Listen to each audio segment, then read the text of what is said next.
Boom. It's that one. Oh, it's that one. Good. There we You go. have an extra? Yeah. Jamie, is there an extra agenda? There's got to be. This is yours. Okay. Here. I think it's right here. This is the agenda. This is it. This is Yeah. fine. Sorry, I gave it to you twice. No, I gave you that. Hey, and here's what it just added. A lot of info. Good afternoon, everybody. Like, Is there anybody who would like to speak to the committee? I have a sign-up sheet right here. I think Tracy said it was, so I was just like. Okay. She said she was. Okay. There she is. It's W. You just pre-print your name on that, Kevin. Yeah. Save you the trouble. I think you know. Oh, wait, I'm speaking, I'm so sorry. That's okay.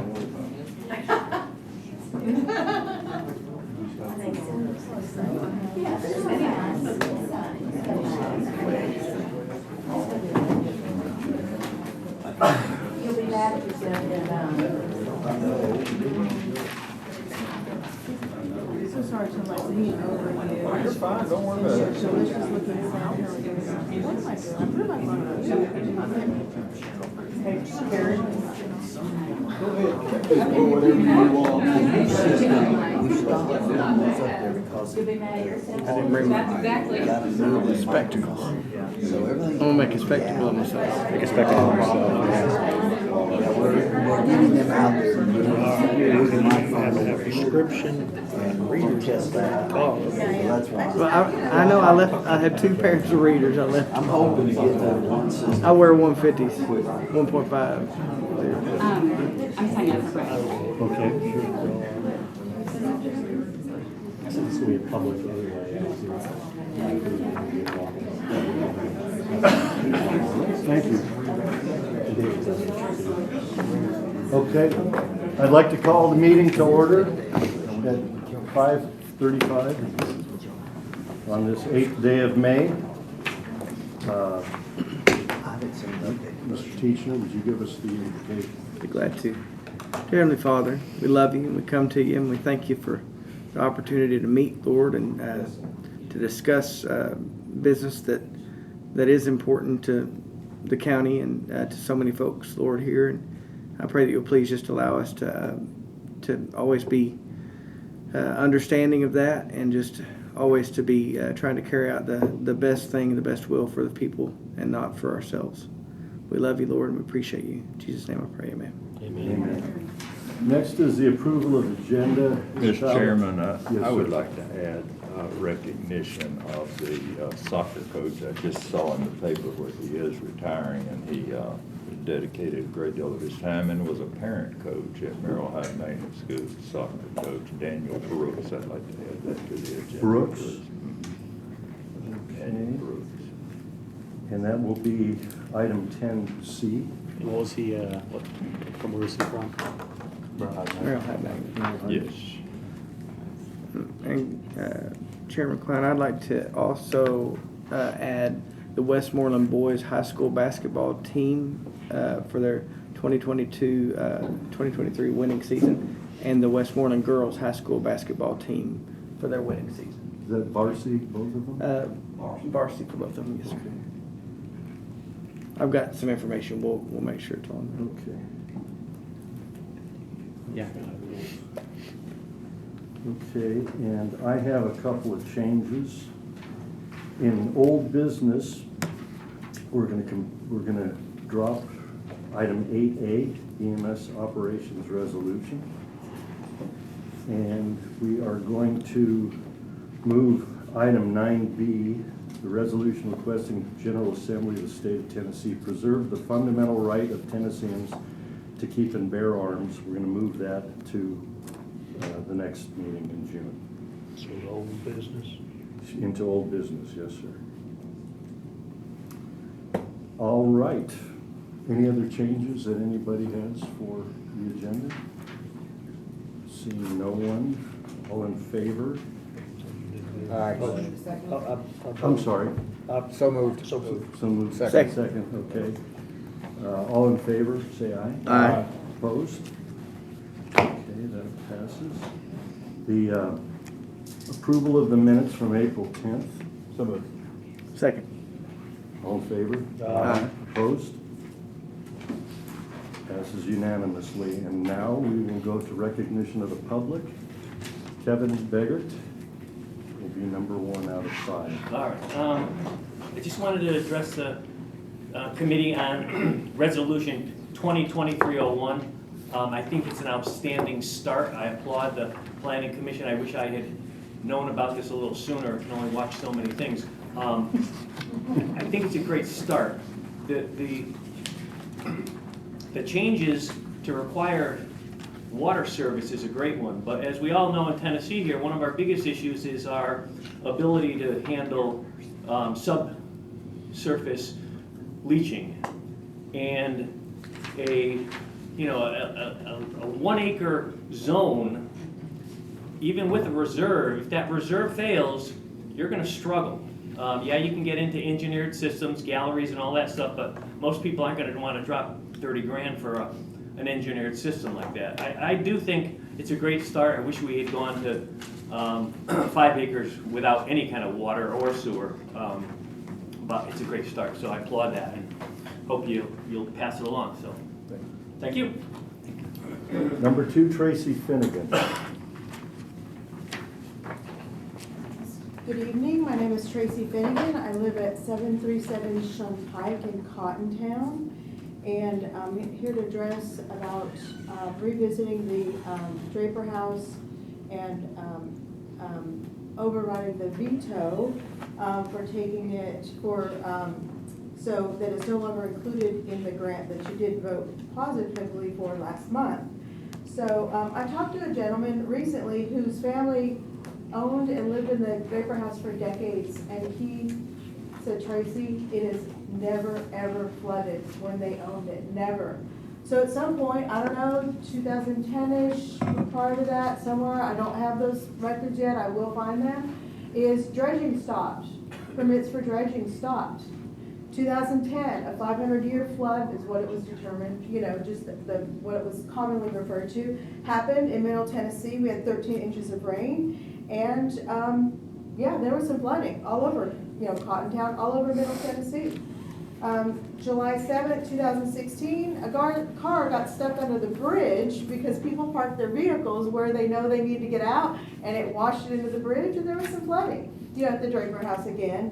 And then one last time, May 19th, there was 7 inches of rain. Long Hollow Gardens was underwater. Many, many, many properties were underwater. It kind of is what it is. We are coexisting with Mother Nature, right? Mother Nature does what she does, and sometimes we get a lot of rain in a short amount of time, and this has affected a lot of properties. If we identified every property and put them in jeopardy, it would be a huge undertaking and just not feasible. So I believe this house has good bones, and it could very well stay. Maybe it needs to be raised up a little bit, but once the dredging starts again, then we can determine that. So thank you. Also want to thank you for securing the Draper House. The Garden Club wanted me to thank you. They went and marked all the perennial gardens so they would no longer be mowed over, and they marked them all off. And then someone came by and put a big do not cross tape all around the front so no one will drive on those flower beds or possibly steal anything else. So a huge thank you to that for arranging for that security measure, as small as it is. Also, people are hearing about what we're doing. This Cottontown Community Center nonprofit, and someone approached me and they want to do a farmer's market, produce in Cottontown, sell to your neighbors.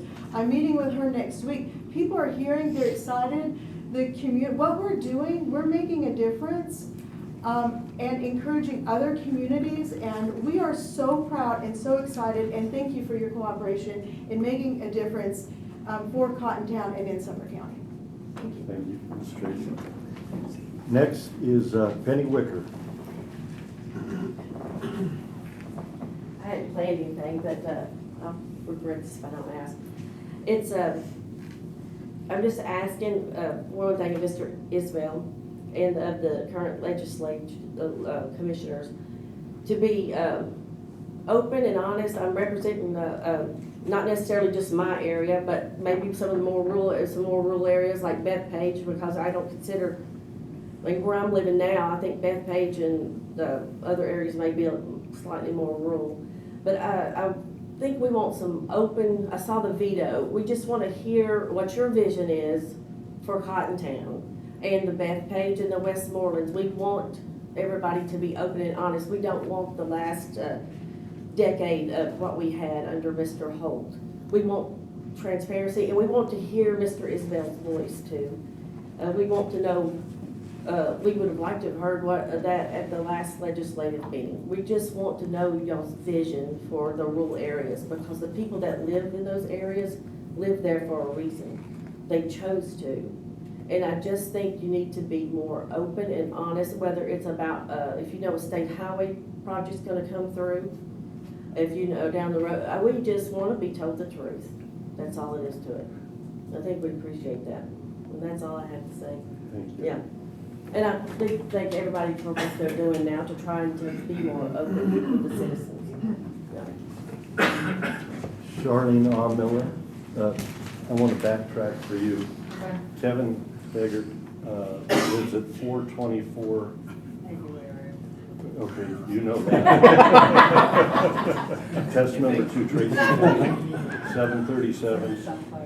And Penny Wickers, 221 Plug Hollow. Okay. And Charlene A. Miller lives at? 143 Rolling Circle, Hendersonville, Tennessee, 37075. Thank you. And I would actually like to echo the previous commenter. I think it would be fantastic to have an open and honest conversation about what's the real purpose for this property. So far as I'm aware, and if anybody would go back and look at the grant and the grant contract and what was happening, this was pursued by the people that owned it. If the nonprofit or members of the nonprofit wanted to own this property, they could have pursued to purchase it directly from those owners and then left the county entirely out of it. But that didn't happen. So the then owners came to try to get a grant. They said, hey, you guys can apply for this grant for us, and this is how it works. It wasn't taken from them. It wasn't eminent domain. It was never intended to be kept. And it's my understanding that the old post office is not going to be destroyed. It was going to be moved, and that bid was approved last August 15th. And at least according to what's on the website, it was going to be moved. Nobody's planning on constructing anything. In fact, it's going to just have more rural land, which I grew up in rural area as well. So it's not going to be even more things. It's going to be fewer things. And perhaps Mr. Padgett could talk about this, but it's also my understanding, because I've done a lot of research trying to figure out what is the right thing. But I don't think the right thing is keeping a house that we never intended to purchase to keep a house. You're not in the landlord business. And I don't think that if it should be donated to a nonprofit that had every opportunity to buy it from the owners before we got the county involved, to give the tax to top, like it's our money, taxpayer money, that would be going by the wayside, just giving this away. But if you are going to override the veto, I would appreciate seeing some accounting details. I've heard numbers thrown around here, I've heard numbers thrown around there, but I would like to have accounting details of every money that was spent. The grant contract should be supplied with the agenda as well. We should have all the information that you guys have access to. And I don't know why we haven't had that yet. Because the numbers that I've seen, I've heard 2 different numbers, and the numbers that I'm getting from whenever I get public records, either I'm not getting all the public records that I should get, or what, but I'm not coming up with those same numbers. So it should, if you're going to do it, own it, and tell the taxpayers how much they are out. For sure, and back it up with a calculation and the supporting documentation supporting that. People saying at the Draper house that we're not taking care of it, we never intended to take care of the house. That's my understanding. It was gonna be like a park area where people could run and just do things. So I hope that you won't override the veto, but if you're going to stick with this, please provide the appropriate detail to all the taxpayers so then we can see exactly how much this is gonna cost. Thank you. Thank you. Last speaker is Brian Padgett. Yes. Oh, I didn't know. Oh, so it's Wayne Padgett. But you don't have to speak. No, that's fine. Give me a minute. No, I don't need it.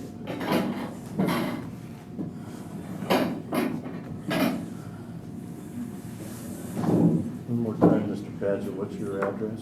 279 Bird Street Ranch Road. 279 Bird Street Ranch. Thank you. Okay. I guess the first thing I need to address is, I've been there 52 years, which I told y'all. A lot longer than some of the people speaking here tonight. I just heard Ms. Finnegan say that the house had never flooded. I was down there when it was coming up to my ankles and Mr. Draper was disabled, had a stroke, laying in his bed. The water was coming in the front door of the house. And we was debating, several of the neighbors was debating on whether to move the furniture out of the house. One of the rooms didn't have any water in it yet. And he didn't want us to do it, and we didn't. And it subsided and went down. But in my 52 years out there, I've seen it flood 4 times. I don't know how all these irresponsible remarks are getting made, because nobody's been there any longer than I have. And several of y'all know that.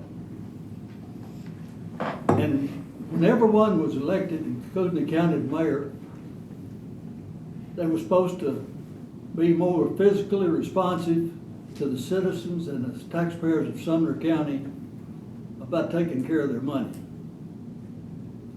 Now, this is a boondoggle if there's ever been one. When you got to raise a building 7 foot to get it out of the floodplain to revisit it and make it a tourist center. Now, it was brought up at the General Ops Committee. The question was asked, how much money does this committee have already raised? It was never answered exactly. But the figure, the statement was made, if it's over $10,000, it'd have to be revisited. Well, you're talking about hundreds of thousands of dollars. And I'm gonna say a minimum of $500,000 to raise that 7 foot and make it disability, what's the word, what the requirements are for disability and any public coming into it. And I guarantee you, I've already got a plan and going to clean the creek out. Talked with him last September, Mike Brown. And he's got plans to clean the gravel out of the creek out there sometime in the next 6 months. But I guarantee you at some point in the future, it's gonna, if you don't raise it 7 feet, it's gonna flood. It's just like last night, I seen what the water was doing out there. And this veto, to my understanding, is being physically responsive to the citizens and taxpayers of Sumner County. Spending $124,000 to renege on a promise that we made that would have been paid back by FEMA is not being physically responsive. Now, it's pie in the sky to some of y'all, but it ain't pie in the sky when you look at an old man like me. And I can take you back to the day I moved to Sumner County, 1971. And if you got, I've told y'all this many a time when I've stood up here. I've got a business card. I passed it out to several of y'all, and I never have had a response to talk to me about some of this stuff to verify it. Most of this stuff came out of the room right above me up here, and one of the commissioners said right here and said it wasn't factually correct. Well, if it's not factually correct, then you got some people upstairs that are putting out false information. I just hate to see the taxpayers be led down a path of non-disclosure and spend their money in an irresponsible way. I'm all for cotton down, don't get me wrong. I've had the best life anybody could have out there. And I wouldn't want to live anywhere else in the world. Hopefully the few years I got left, I'll spend them out there. But do the right thing by the taxpayers. That's all I've asked you all along. Not just a few people. Thank y'all. Thank you, Mr. Paget. Okay, moving on. Report from the chairman, I have none. Report from the county mayor? No report. No report. Okay, we'll move into old business then. We've gotten rid of A, so we're on B, approving the oversight of judicial magistrate program from the county mayor to the county law director. So moved. Second. Any discussion on that? Seeing none, we'll go ahead and vote. All in favor, say aye. Aye. Opposed? Passes unanimously.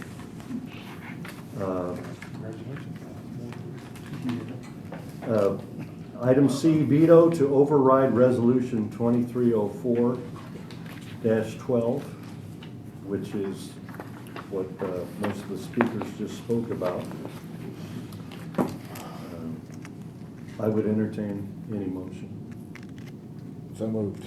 Second. What would the motion be? I'll move for discussion. Okay, we got discussion. You good with that, Bob? Okay, all in favor, say aye. Aye. Opposed? Okay. I'll get in queue on this one. Okay. First one, Mr. Klein, have the numbers that you put together been entered into public record? The spreadsheet that we looked at, I thought that was a very good breakdown. I thought they were. I mean, I've brought them up several times at committee meetings and but I couldn't guarantee you that but they certainly can. Can we? They are attached. So they are public I record. can't tell you right off the top of my head which committee, but they are. Okay. Attached. Thank you. I think I've seen them on several. I thought they had been, so yes. So how much, just for, again, for here, and forgive me, this is, surprise, not been my focus over the last few weeks. How much difference is there between, monetarily, between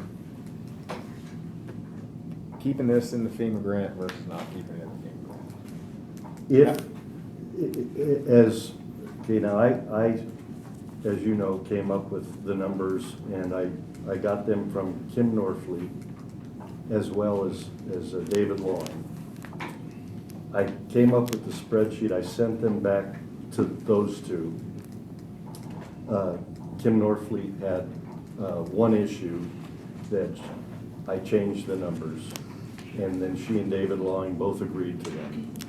And at the end of the day, if we go through with the original plan, which on my sheet called scenario 1, right, it will cost us $13,511 more than it would cost if we leave things the way they are.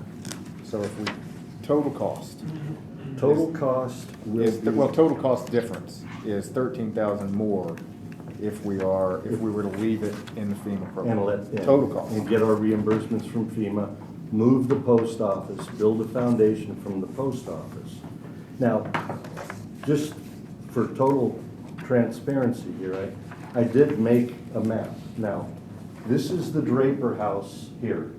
It's 2.4 acres. Most of it is within what they call the projected floodplain. Now, why I say projected is Josh Sudduth, head of planning, told me that the people who determine where the floodplain and the flood zones are have only gone as far as Highway 25. They have not accurately included north of Highway 25. So this is Bug Hollow, this is Highway 25. You can see from this that the house in biggest jeopardy is the one in red, which is the bridal house. Okay. Most of the land that the general store was on was within the floodplain, but not to the degree the bridal house. The Draper house, most of it is in the floodplain. And the school property, a little less than half is in the floodplain. So the plan was to move the post office from a partially flooded property to a partially flooded property. That made no sense to me in any way, shape, or form. I mean, if you're trying to preserve the structure, you need to move it way out. But that wasn't the plan. So that got me to thinking, and then as we batted this around September, I could never find any accurate numbers, which is why I came up with the spreadsheet that has been confirmed by two members of the county. So these are not just my numbers. I received them from them. I put it in a spreadsheet form and I had them check it. And so I have never had anybody except Commissioner Mansfield challenge my numbers. Can I ask, can I ask a question to the county Absolutely. mayor here, because clearly we're on opposite sides of this, and we should try to be transparent. And I'm not trying to pick a fight, but do you challenge those, do you find those numbers to be I would need to go incorrect? back and review those numbers. Those numbers are looking at the project in its totality, and I think it's leaving out some assumptions.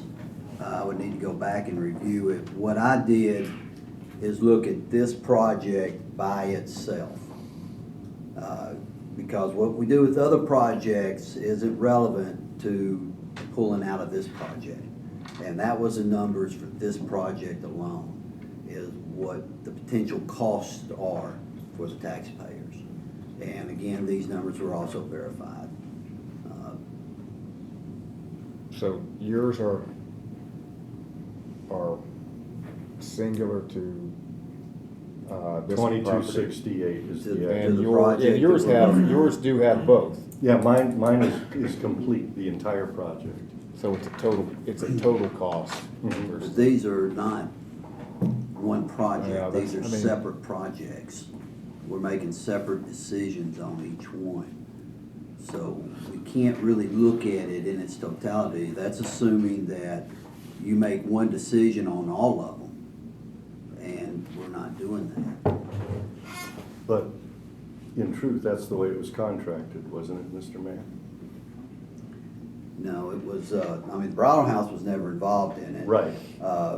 You had two FEMA projects. Yes.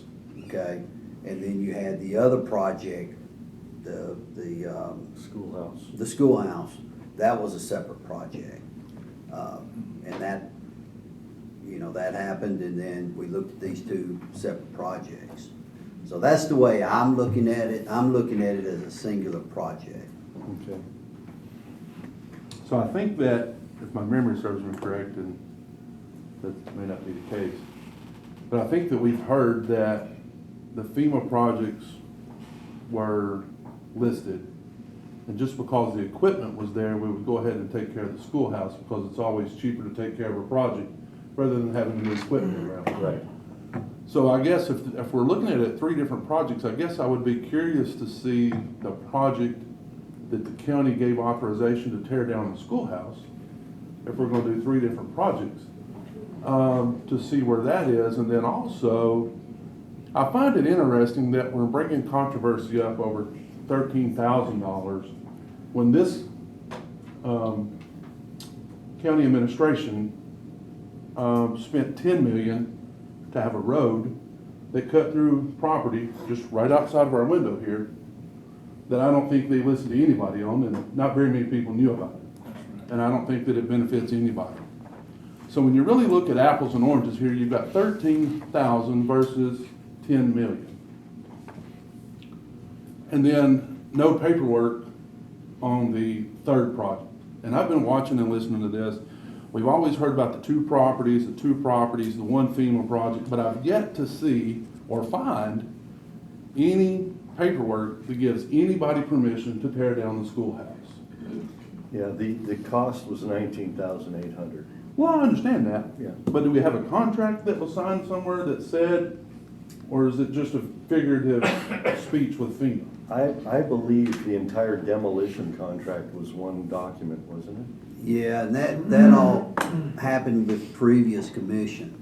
That was approved by the previous commission, and I think, I would have to go back and check, Commissioner Rogers, but I think it was in those documents when we sent out that big file of Sure. everything. I think it was in those documents, but I'd have to go back and find them. I can't find it. Because that was, okay, I can go back and look at that folder. That- on those Google I documents? don't know if tonight's a good time to do Sure. that. Oh. But I can't find it out there, because I Okay. thought about that. I was like, well, we're always talking about these two addresses, but where's the permission to tear down the school? And I don't know, and it may be me And that trying to look was, and that through was it. previous. Sure. And I'll go back and see if we have that document included in that file. Well, and not to argue, but it's Right. all previous, but we're still being held accountable, so. Oh, I that's- agree. That's the sad part. Yeah. That's what we signed up for, though. And I get it, but we need to make sure we're accountable to what we know we have. Okay, Commissioner Teacher. I was just gonna say, to verify what you said, Ms. Norfleet is the one that, if you go back to that first meeting, I recall. yeah, and she answered that question. She said, well, that was just an extra add-on because we thought it would be cheaper to use that to tear down, so that was part of it. And so then that begs the question, Mr. Chairman, that Mr. Mayor said that they should be treated separately. I agree they should have been treated separately, but they weren't. And so and I think I love all the attention because I think that it's wonderful to show how many people are getting involved in what we do in our county. I mean, we have agriculture on our seal, so I think it's very important that we do care about that. And I actually learned that from Mr. Rogers, even though I knew that, but I just love that's a great point. And we were talking to a bunch of 4-H kids, I think that's a pretty good point to think about, that we do have agriculture on our seal. But going back to it, it comes down to the fact that all the scenarios just come back to the county has been treating property purchases like an entity that's ran by a business as opposed to being ran by the people.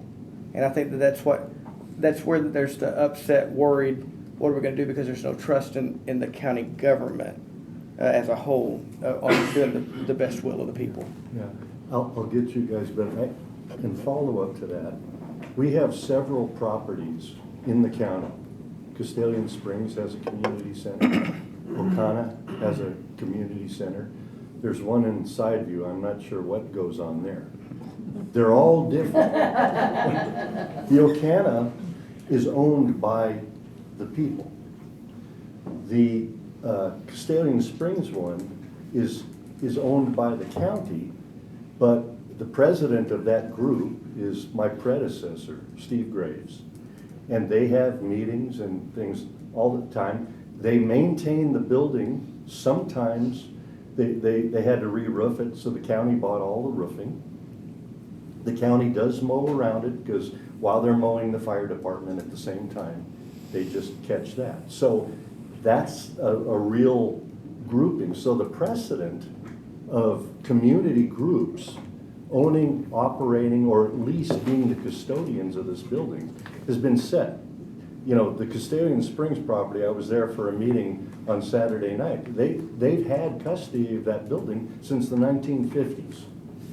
And a lot of the work they do and pay for themselves, and sometimes the county does. And I hadn't had a chance to get together with Mr. Long yet to find out, what the track record of expenditures are with Ocana, with Sideview, and I know there are a couple others because I got a list of 6. So anyway, I wanted you to know that there has been a precedent, but it's not a consistent precedent. It's all over the board. Sometimes the people, in fact, the Ocana people tried giving it back to the county and they refused it. So, Commissioner Brown. You remember back in March, you and I had a meeting with those people there at Cotton Town Church of Christ. Yes. And we had about 6 people there. We had 4 of them signed the list here: Jim Hinton, Doug and Edna Kirkham, and Debbie Parker. And in there, what I was looking for was a history. And we had a history of about 60 to 80 years there. People who were born there, as well as people who had moved in there. And they said that the place did not flood until 2 things happened. One was the dredging stopped, and the second was the development on Bug Hollow. Those 2 things right there started the flooding.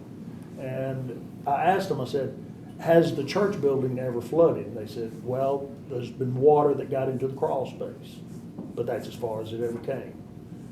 That was negligible as far as the building was concerned. But here we have a building that's just right across the street from the Draper House. So the elevations are not that different. Yes, and, you know, one of those ladies was well into her 70s, born and raised right on the corner of Bug Hollow and 25. She said she grew up there, it never flooded, and it didn't flood till much later when her brother lived there. So, and they all pleaded with us to not let the Draper House be torn down. Anything else torn down. Commissioner Shaw. So I'm gonna make a motion at the end of this diatribe that I'm about to make here, but, during the budget hearings, there was a gentleman who came up, so somebody earlier said, you know, what are folks' visions? And I think we probably do deserve to answer that question. For my own sake, I don't have a vision for Cottontown. There's no grand vision in my mind. I want people to be able to be left alone and do what they want to do mostly. Now and keep our visions to the things where we need to be paying attention to them. And we've got plenty of problems to worry about there. So that's my vision. Worry about the things that core functionality and leave people mostly in their own devices. So that's my part. Second, during the budget hearing, there was a gentleman who came up, it was during the nonprofit portion of it, and it was the Sumner County museums. And I listened to him. We give a small amount to that nonprofit, and they in turn, I think we are a very small portion of what they get. They manage several buildings. They manage them themselves. And I thought to myself, and I think those are former buildings that were owned by private citizens. I'm thinking to myself, wow, that's a great model. Like nonprofits doing, managing this stuff themselves and then coming to the county potentially as one among many potential donors and then turn something into this flourishing system. So I'll just put that out there that there's a great model that exists that doesn't require us, the county, owning all the property. Now I understand whether this is a very different discussion about do you give property away, do you lease property, or very specific things for what you want to do with property. Those are separate decisions. I think getting out of the grant, I think that leaves the most options open across the board, and I move for this veto.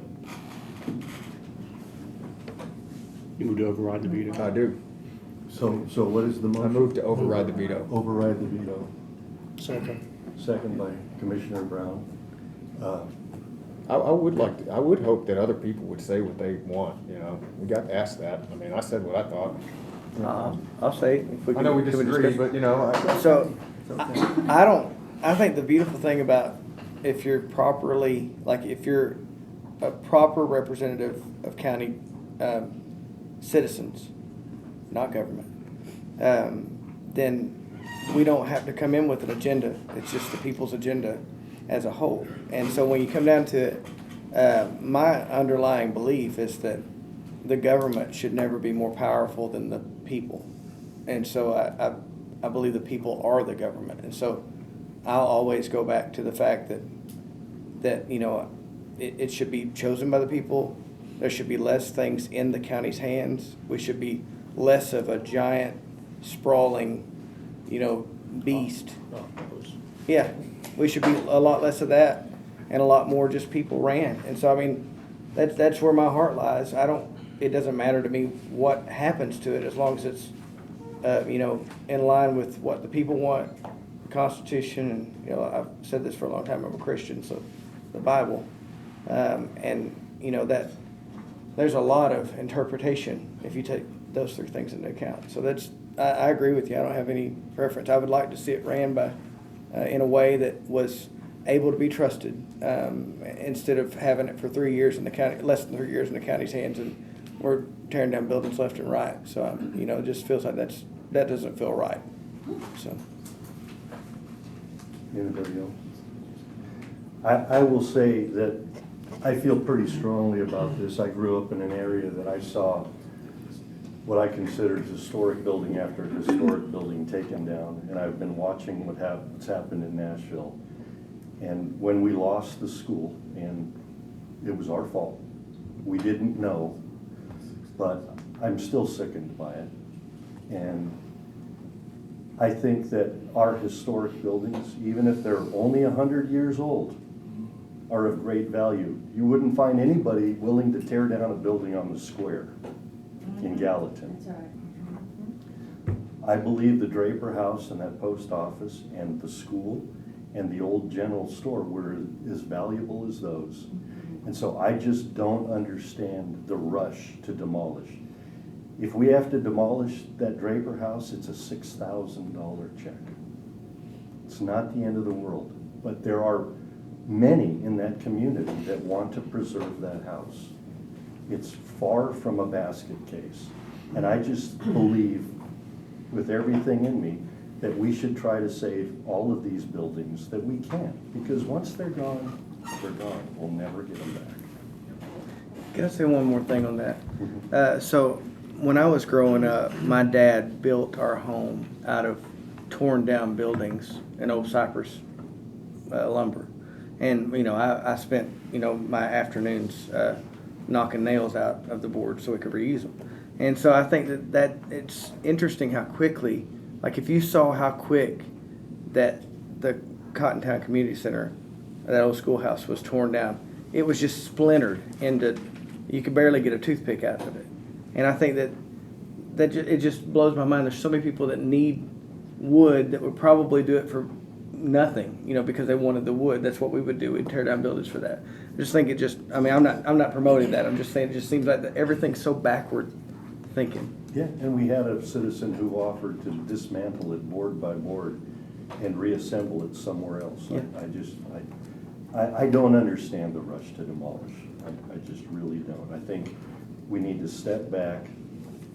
We're going to save money by getting out of the FEMA. I understand the mayor's concerns about offending the FEMA people, but I've been assured that they're not going to be offended about it. And so that's a reimbursement they don't have to make to us. So they're going to keep, you know, our money. But so anyway, that's all I have to say about it. I don't understand the rush to demolish. So I'd rather offend FEMA than people. So yeah. So Thank you, Jamie. if there's no other discussion, I guess we'll take the vote. All in favor of the motion, which is to override the veto, signify by saying aye. Aye. Opposed? Passes unanimously. All right, so that concludes old business. We have Veterans Service Report and presentation attached. Yes, sir. Thank you. Please state your name and address. I'm a county employee. Oh. I live here, pretty much only.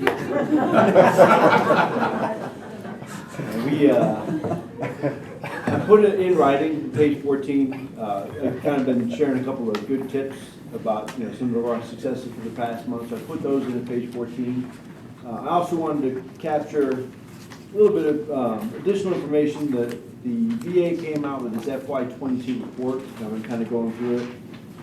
Really good news is that for Sumner County in FY22, which is September or October of 21 through the end of September of 2022, the VA sent through our veterans' pockets in Sumner County over $140 million into our economy. So that was an increase of just under 20% over the previous fiscal year. The downside is that we also lost 1,000 veterans, or over 1,000. There's about 7.5% decrease in our veteran population. And near as I can tell, we were one of 2 counties in Middle Tennessee that actually lost veterans. And we lost more than any other county. So still going to have to dig into that a little bit. I'll let you know more as I get it. Okay. Appreciate it. Thank you. can I ask one question? Yeah. Well, is there a chance they move? Like, is it moved or deceased? I'm sorry to ask that question, but I can't tell. That's kind of what I have to find out. Got it. We had a lot, but I mean, we would have had to have significantly more deceased than our neighboring counties. Sure. So I haven't found that actual answer yet, and I'm not sure the data's transparent enough to kind of pull that out of it. So I'm gonna go back and kind of check my local records and see how many we had that passed away, and see, kind of bounce that against the VA numbers. Appreciate you. But my hunch is, based on the numbers and how the movement went, we have people moving out. That's what I thought too. That's what I was curious. Thank you. Thank you, sir. Yeah, that's what I thought too. Okay, we've moved B to old business, so resolution for the review of any county contracts $1,000 or more. I'll move for discussion. Second. All in favor, say aye. Aye. Opposed? Okay, you're in the queue, Mr. Schultz. Yeah, sorry, what's the impetus for this one? And that seems like a kind of low threshold, but it looks like you're signing yourself up for a lot of work. Actually, it's the opposite because I'm reviewing $25 Oh, cell phone okay. bills. So, and Okay, so it's the I other see. way. Yeah. It's the other way. Yes. Raising the threshold. Okay, got it. I see. I move to approve. I just have one question. If a contract doesn't have a monetary value to it, do you not want to see it? Yeah, I will need to see if it's not stated as to a number that we're agreeing to pay, I'll need to see that because what's the purpose of the contract would be my first question. Yeah, okay. And I don't have a specific example, I was just Okay, curious. yeah, no, that's a good point. Do we need to add that language to this, just so somebody didn't say, well, it didn't say? You can put one. Sorry, I wasn't considering. No, that's okay. I'm out of order. Sit in. Surprise. Yeah, I can do assuming you all approve, I can do some type of amendment to this that says, $1,000 or more, or price is not negotiated. I'll amend my motion to say $1,000 or more, or where price is not a factor. Indicated. Yeah, has been indicated, or where price has not been indicated. Mr. Brown, you were the second. You're okay with that? I have a question. Has there been a ceiling or anything any limit that has caused, that you must, has this been dropped down from $3,000 or? It's always just been reviewed by the law director. Okay. All contracts. Okay. Before I get into that though, what I don't want to have happen, maybe we need to check this language, something just occurred to me. We're having an awful lot of fights about stuff that was given to the county recently. And so what I would hope that, make sure that language reflects is that where price is not indicated or where free market value does not exist, is zero. Do you see what I'm saying? Like, I don't want something given to us and saying, hey, this is worth nothing, but in fact it's a total pain. Like somebody gives us a frickin' toxic dump, and then suddenly we're trying to like. If it puts us in a liability issue. Yeah, like I don't want to be taken on. Yeah. What has been given to us that A barn. Oh, a barn. I didn't say. But you get the idea. Yeah. Right. I mean, you're right. Somebody trying to dump something off on us that. So I don't know exactly. Maybe we need to If I was going to get legalese about that, I'd put or where price has not been indicated or consideration is greater than $1,000. And consideration would be the value of what we're negotiating. I amend that. I'll change my motion to amend that.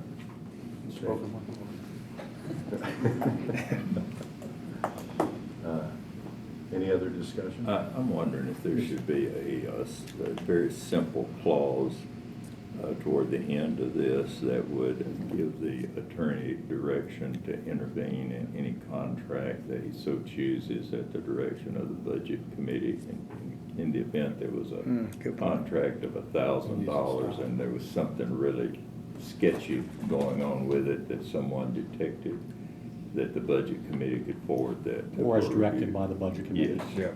Yeah. I'll amend my motion again. I think that's a good idea. It's good for you, Rob. Yeah, it's good. Yeah, that's actually, I mean, I the would just mayor, say commission, period. any So it's any commission. committee. Any committee? Should you amend it Detective again? May come anywhere. through Or legislative body. Yeah. So Yeah, because Well, in Gen Ops, we get into that. I'll change this again. Would you like to make an They're all amendment to stated- your? Well, no, I'm just, because I'm the person who came up with it, so I'm just gonna add that in. Instead of saying budget committee, say any committee or any commissioner. How about just directed by a legislative body, that's always gonna include commissioners? That's fine. Okay. That's fine. That work? I think that works. Yeah. Any commissioner though, we don't have any power on our own. Well, no, not, you can't do No, it. but that's what he said, any legislative body. Yeah, got it. Yeah. But I mean, if any commissioner can bring it up, is the point. Anybody, they see it. You want more people detecting it. Yeah. You just don't want some solo Yeah, you don't, yeah, but I get the, but I think District the way he 14 did it. commissioner saying, hey, I want you Are you checking good this with out. that, Mr. I Brown? never get anything done. Okay. No. We're good. Call for. Right. Okay, if there's no more discussion, let's vote on it. All in favor, say aye. Aye. Opposed? Passes unanimously. I'll be an aye by the time. Motion to group and approve all under section 10. Second. All in favor? Aye. Opposed? Yeah, you mean C and D? No, I'm talking about the ones we added, the recognition. Yeah. Yeah, soccer coach. Are those are just done grouped? Yeah, all four were grouped together. I guess technically the two Westmoreland would be two separate ones. Yes. So yeah, got Yes, it. yes. Okay, zoning issues. There's nothing to do there, right? We just normally let them sit. I think we just passed it on, don't we? Do we just pass it on That's to? it. Normally just let them sit in front of everyone. Yeah. There's only one more motion left. I've got one question. Okay. I was reading in there that, where the one was wanting to withdraw from this is, The FEMA? Josh is out The there. annex. I just wanted to ask. Oh. Suspend the rules for just. Okay. Good, motion to suspend the rules. Second. So, All in favor? Aye. Opposed? Okay. Josh, one where it says that they want to de-annex from the city of Goodlettsville. Yes. Right there, and they want to go to rural residential. Yes, sir. So essentially what happened was, I don't know the full backstory, but the city of Goodlettsville received, I don't know if it was a letter from a lawyer or from the resident or whatever, saying that they felt like the state's annexation policy for them, particularly for their parcel, wasn't followed several years ago, 2018, 2019, something like that. City looked into it, felt like there were probably problems. What happened was you have to request to be annexed nowadays, I think we all know that. And this property sold during that process. And so the new property owner, before it got annexed, bought the property, and he didn't ask to be annexed. And so it was kind of one of these things where it got caught. So at any rate, the city looked at it, and they adopted a resolution to go ahead and just de-annex it. He wanted to be de-annexed, they felt like he had a good case.